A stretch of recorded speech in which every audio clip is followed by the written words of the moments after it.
This is the major assignment 3 tutorial for Mat 144. First thing I'm going to do is enter my name here. Okay, so these are all going to propagate. The purpose of this project is to analyze some scores taken before and after tutoring and see if it made a positive or negative difference based on several methods of statistical analysis. So the first thing you're going to do is calculate the differences in the scores. Now you want an increase, so here their score increase to be represented positively. So I'm going to take the second one minus their previous score. So there we go, I'm going to increase of 15. Copy this all the way down.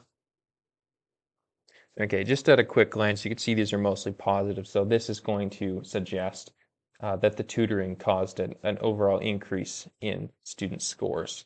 But we're still going to go through this. Okay, scores before tutoring, they're asking for the mean, median, standard deviation, and range. So I'm just going to input these, the Excel formulas, average. So you're going to want to do Control Shift down to select this data because it just takes a long time to scroll. Close median, Control Shift down, standard deviation. Use the .s one because this is a sample. And finally, range. There's not an explicit range formula. This is going to be the maximum value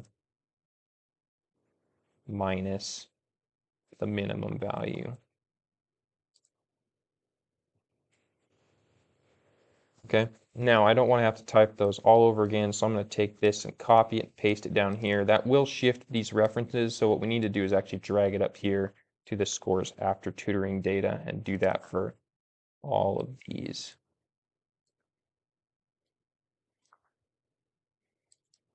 And then this one has two references, so you'll need to do it both. Make sure you're grabbing right on the top of this bar. If you grab down here, it won't work. So right on the top of the bar there.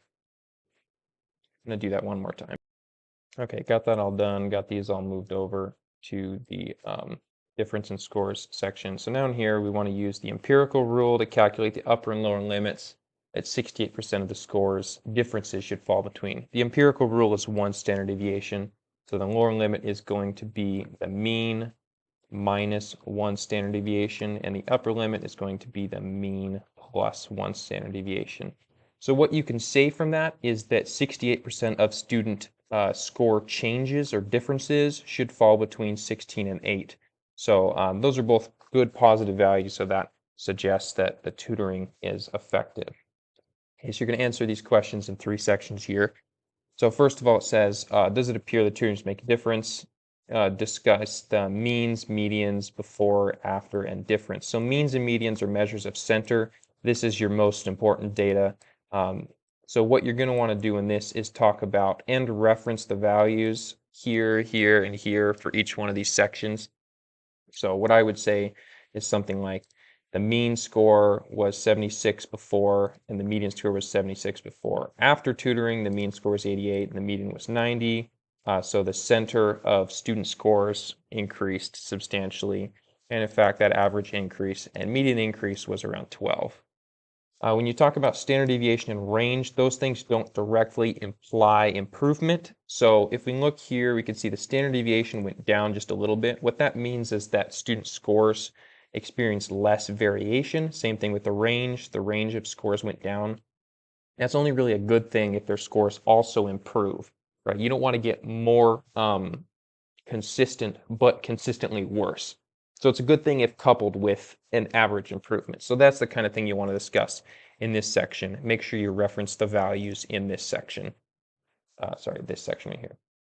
And then finally, what are the calculations from part 4? That's right here. So this is telling us that 68% of the differences fell between 8 and 16. So just interpret that basically as it's read.